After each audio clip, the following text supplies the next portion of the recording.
Welcome to all my dear student. पिछले class में हम लोग देखे थे कंसंट्रेशन ऑफ सॉल्यूशन के वेरियस फॉर्म। यहाँ तक कि हम लोग मोलारिटी तक डिस्कस कर लिए, सिर्फ बच गया हम लोगों का मोलारिटी ऑफ द सॉल्यूशन। तो आज हम लोग डिस्कस करेंगे मोलारिटी ऑफ सॉल्यूशन। सबसे पहले हम लोग नोट कर लेते हैं एक्चुअल में होता क्या है मोलारिटी। तो सबसे पहले आप लोग नोट डाउन कर लीजिए।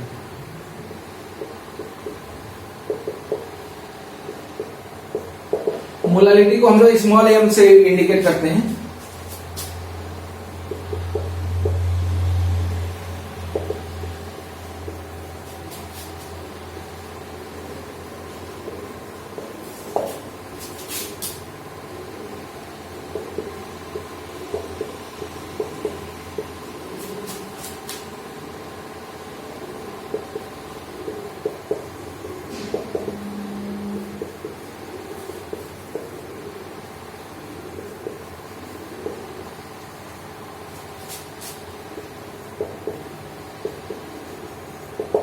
देखिए, डिफाइंड है number of mole of solute dissolve in पर किलोग्राम सॉल्वेंट, यानी सॉल्यूट का कितना मोल डिजॉल्व है 1 किलोग्राम ऑफ सॉल्वेंट में।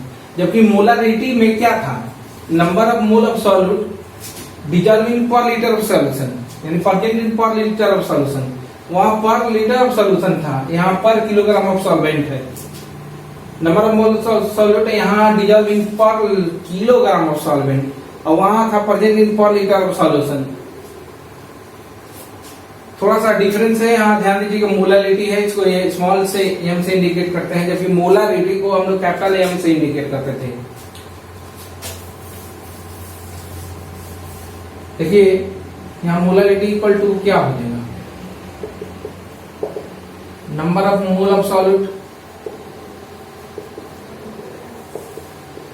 Number of mole of solute upon mass of solvent in kilogram, in kilogram. अगर टू कंपोनेंट सिस्टम है तो सॉल्वेंट को हम लोग ए से ले लेते हैं और सॉल्यूट को बी से, तो यहाँ number of mole of solute क्या आ जाएगा, n B upon mass of solvent A kg में ले लेंगे। कभी कोई क्वेश्चन में मोल ना देकर मास दिया है तो उस सिचुएशन में हम लोग मोल निकालेंगे। मोल इक्वल टू क्या होगा, given mass upon molar mass. ये हो जाएगा given mass upon molar mass into W in A in KG.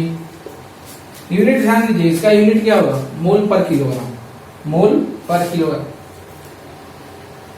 कभी कभी सॉल्यूशन सॉल्वेंट का मास ग्राम में दिया रहता है, उस सिचुएशन में हम लोग ग्राम में रखेंगे, वैल्यू डायरेक्ट ग्राम में रखेंगे, उसको 1000 से डिवाइड कर देंगे। ये नहीं कि किलोग्राम को ग्राम में बदलेंगे, बल्कि जो वैल्यू दिया रहेगा सॉल्वेंट का मास ग्राम में उसी को रखेंगे और उसको 1000 से डिवाइड करके हम लोग उसको कन्वर्ट कर लेंगे किलोग्राम में। तो W B M B W A, अगर ग्राम में दिया है इसको 1000 से डिवाइड कर देंगे, ये किलोग्राम में हो जाएगा, यूनिट नहीं चेंज होगा हमारा। क्या हो जाएगा, W B into 1000 upon M B into W A, gram में हो जाएगा। इस तरह से फाइनल आ गया फॉर्मूला हमारा। मोलारिटी इक्वल टू आ गया W B 1000 upon M B into W B. यहाँ डब्ल्यू बी क्या है, mass of solute in gram, molar mass of solute. ये डब्ल्यू ए है मास ऑफ सॉल्वेंट इन ग्राम। इस तरह से मोलारिटी निकल जाएगा। कभी कभी डायरेक्ट मोल पूछता है, मोल ध्यान दीजिएगा, मोल निकालना होगा तो सीधे इसको मल्टीप्लाई करेंगे, मोलारिटी दिया रहेगा और मास ऑफ सॉल्वेंट दिया रहेगा केजी में, तो हमारा number of mole of solute निकल जाएगा। केजी में नहीं दिया है, ग्राम में, तो उसको कन्वर्ट कर लेंगे। कभी कभी सॉल्यूशन का वॉल्यूम दिया जाता है, डेंसिटी दिया जाता है, सॉल्यूट का मास रहता है, तो हम लोग सॉल्यूशन का मास निकालेंगे। डेंसिटी और वॉल्यूम दिया रहेगा तो सॉल्यूशन का मास निकालेंगे, और सॉल्यूट का मास दिया रहेगा तो सॉल्यूशन के मास से सॉल्यूट के मास को सब्ट्रैक्ट कर लेंगे तो सॉल्वेंट का मास हो जाएगा। उसके हेल्प से हम लोग मोलारिटी सॉल्यूशन का निकाल लेंगे। और देखते हैं कभी कभी सॉल्यूशन में ये भी दे देता है कि सेमी मोलर सॉल्यूशन है डेसीमोलर सोल्यूशन है, उसका मतलब क्या होता है उसको एक बार देख लेते हैं हम। इसको नोट डाउन करना होगा तो वीडियो को पॉज करके आप नोट कर लेंगे।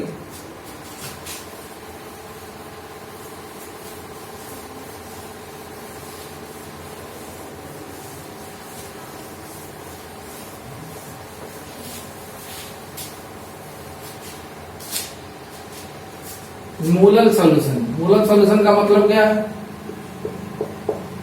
1 है, इसका मोलरिटी 1 है। 1 स्मॉल m का मतलब मोल पर किलोग्राम, यानी 1 मोल सॉल्यूट प्रेजेंट है 1 किलोग्राम ऑफ सॉल्वेंट में। सेमी मोलर सॉल्यूशन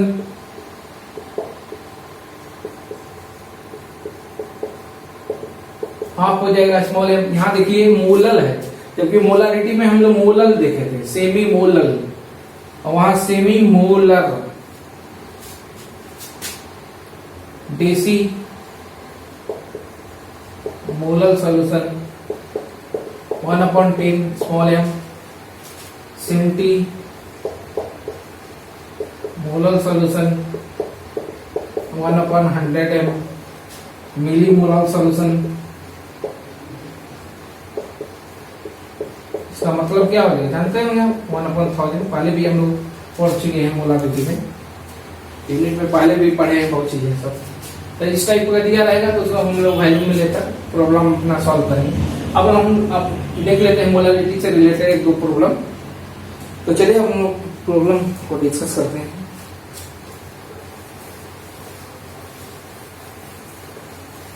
एक चीज ध्यान दीजिए, मोलारिटी क्या टेम्परेचर पर डिपेंड करता है कि नहीं? स्टार्टिंग के वीडियो में हम बताए थे कि मोलारिटी टेम्परेचर पर डिपेंड नहीं करता है, क्योंकि देखिए यहाँ number mole of solute mass है, यहाँ भी मास है। कौन सा कंसंट्रेशन का टर्म टेम्परेचर पर डिपेंड करता है? जिसमें वॉल्यूम का टर्म रहता है। यहाँ वॉल्यूम का टर्म नहीं है, सिर्फ मास का टर्म है, इसलिए मोलारिटी टेम्परेचर पर डिपेंड नहीं करता है। इसलिए आप इसको नोट कर सकते हैं, molarity does not depend on the temperature. तो अब हम लोग कुछ प्रॉब्लम डिस्कस कर लेते हैं।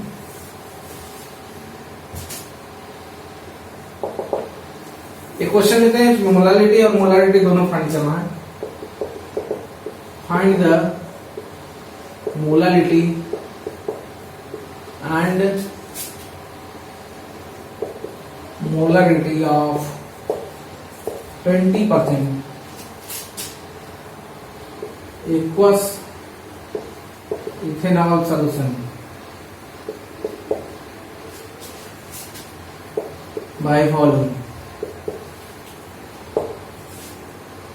डेंसिटी दिया है, मान लीजिए density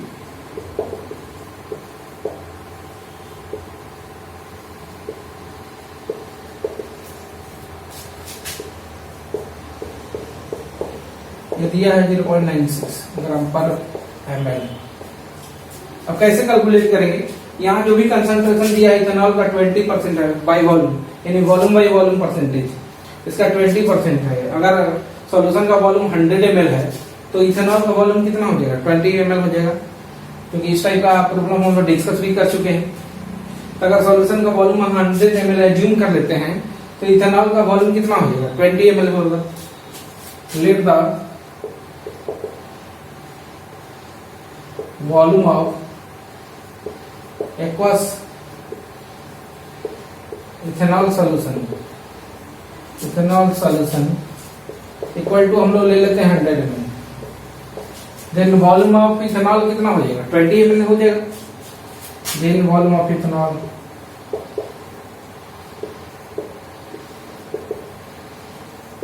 equal to 20 ml। Volume निकल गया इथेनॉल का, सॉल्यूशन का वॉल्यूम निकल गया, सॉल्वेंट का वॉल्यूम निकालेंगे हम लोग। Volume of water equal to हो जाएगा 100 ml minus 20 ml equal to 80 ml। यानी सॉल्यूशन के वॉल्यूम से सॉल्वेंट के वॉल्यूम को सब्ट्रैक्ट कर लेंगे। सॉरी, सॉल्यूशन के वॉल्यूम से क्या है हमारा सॉल्यूट, सॉल्यूशन के वॉल्यूम से सॉल्यूट के वॉल्यूम को सब्ट्रैक्ट कर लेंगे तो ये बच जाएगा सॉल्वेंट। ये वॉल्यूम ऑफ सॉल्वेंट ml में है, volume of solvent in ml अब हमको देखिए प्रॉब्लम के लिए क्या जरूरत है, यहाँ मोलालिटी निकालना है तो number of mole of solute upon mass of solvent, mole चाहिए सॉल्यूट का और सॉल्वेंट का मास चाहिए। सॉल्वेंट का वॉल्यूम निकल चुका है, इसका डेंसिटी वाटर का 1 ग्राम पर ml होता है, तो इस तरह से इसका मास भी निकल जाएगा। अब निकालना होगा हमको मास ऑफ इथेनॉल, सॉल्यूट का मास। तो इसको कैसे निकालेंगे, पूरे सॉल्यूशन का मास निकालेंगे, क्योंकि सॉल्यूशन का वॉल्यूम दिया है 100 ml, सॉल्यूशन का डेंसिटी दिया है, तो इस तरह से सॉल्यूशन का मास निकल जाएगा। और उसमें से हम लोग ये वाटर का अगर मास मालूम हो जाए, क्योंकि डेंसिटी मालूम है वाटर का मास, तो सॉल्वेंट के मास को सब्ट्रैक्ट कर लेंगे, सॉल्यूशन के मास में सॉल्वेंट के मास को क्या कर लेंगे, सब्ट्रैक्ट कर लेंगे। तो हम लोग निकालते हैं पहले, सबसे पहले सॉल्वेंट का मास, फिर सॉल्यूशन का मास, फिर सॉल्यूट का मास निकल जाएगा। मास ऑफ वाटर, वॉल्यूम दिया है, डेंसिटी वाटर का 1 ग्राम पर ml होता है, 1 ग्राम पर ml डेंसिटी, मल्टीप्लाई कर देंगे, निकल जाएगा 80 ग्राम हो जाएगा। मास ऑफ सॉल्यूशन हो जाएगा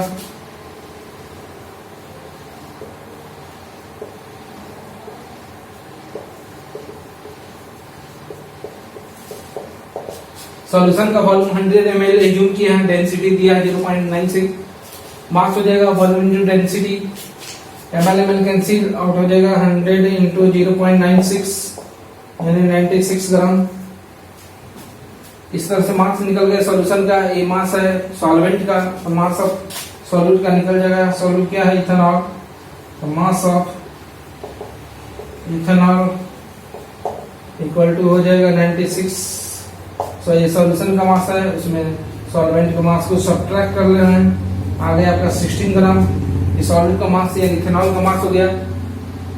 बाकी जो टर्म है, सॉल्यूट का मास निकल गया, सॉल्वेंट का मास निकल गया, सॉल्यूशन का मास निकल गया, वॉल्यूम निकल गया, सब कुछ निकल गया। इसलिए हम लोग आसानी से मोलालिटी और मोलारिटी को फाइंड कर सकते हैं।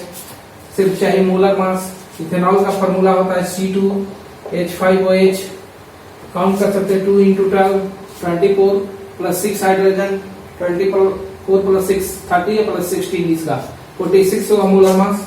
तो molarity equal to WB into 1000 MB into हो जाएगा WA, एक ग्राम में सबकी वैल्यू पुट कर देते हैं।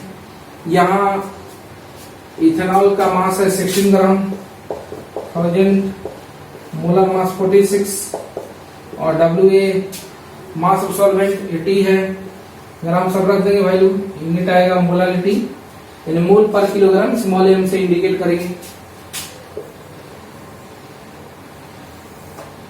अब मोलारिटी क्या हो जाएगा,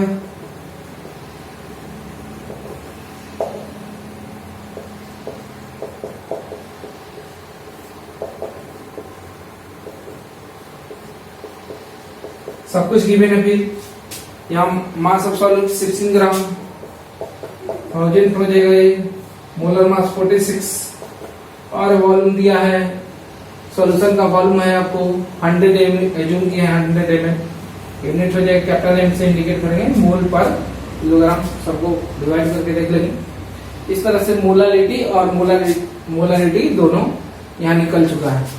इस टाइप का और भी क्वेश्चन होगा तो आप करेंगे खुद से। एक प्रॉब्लम और देख रहे हैं हम, वीडियो को पॉज कर इसको समझ सकते हैं, आप इसको नोट डाउन कर सकते हैं।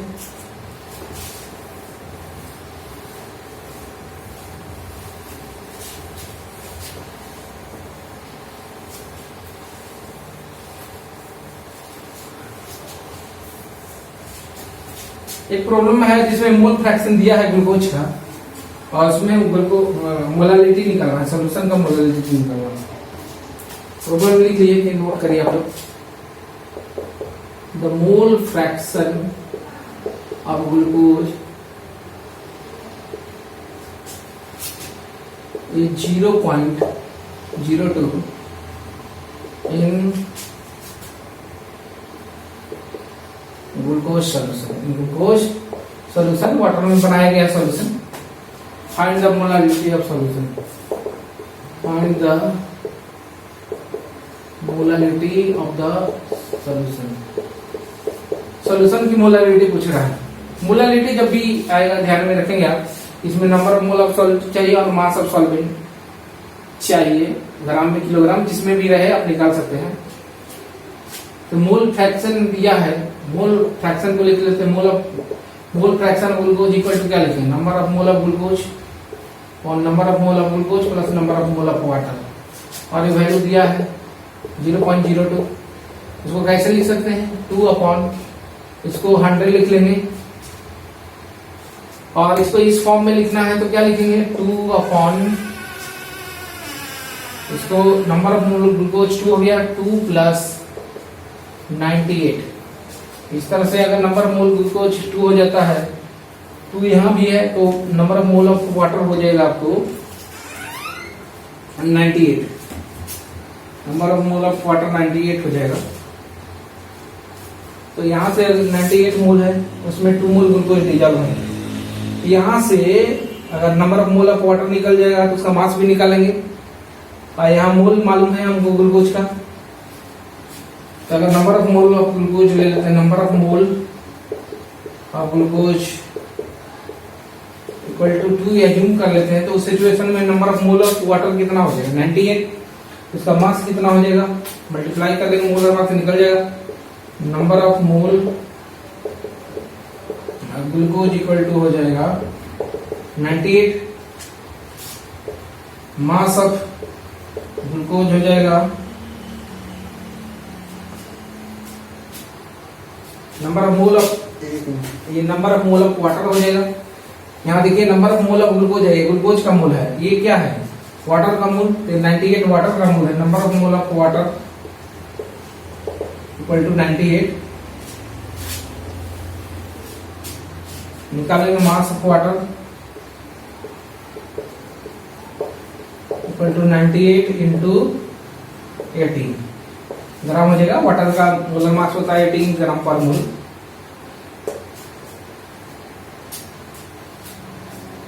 मास निकल गया वाटर का, mole into molar mass, water का मोल 98 दिया है, मास भी निकल गया।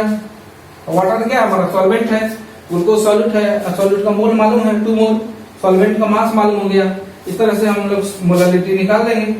मोलालिटी इक्वल टू हो जाएगा number of mole of glucose upon mass of solvent, और चूंकि ये किसमें है, ग्राम में है, 1000 से डिवाइड कर देंगे, ऊपर चला जाएगा 1000, ये वैल्यू आ जाएगा आपका, यूनिट हो जाएगा स्मॉल m। अब इसको कैलकुलेट कर लेंगे सिंपल फॉर्म में। इस तरह से ये हम लोग कैलकुलेट कर चुके हैं मोलालिटी। इस तरह से एक एक करके हम लोग कंसंट्रेशन ऑफ सॉल्यूशन डिस्कस कर लिए, सभी जितने टर्म से कंसंट्रेशन को उसको डिस्कस कर लीजिए, क्योंकि इसको जानना भी जरूरी था, क्योंकि आगे के जो यूनिट हम लोग पढ़ेंगे उसमें मोलारिटी मोल फ्रैक्शन बहुत यूज होगा, इसलिए इस क्लास 12 में इसको पढ़ना बहुत जरूरी हो गया था। जबकि हम लोग इसको 11th क्लास में डिटेल में डिस्कस किए थे, कि हो सकता है कुछ बच्चे भूल गए होंगे, इसलिए वो फिर से रिपीट कर दिया गया है ताकि उनके ध्यान में आ जाएगी। नेक्स्ट क्लास में हम लोग डिस्कस करेंगे सॉल्युबिलिटी और different type of solubility, solubility of solid, liquid solubility of the gas in liquid, solubility of liquid in liquid, ये हम डिस्कस करेंगे अपने नेक्स्ट वीडियो लेक्चर में। आज के लिए यही, थैंक यू।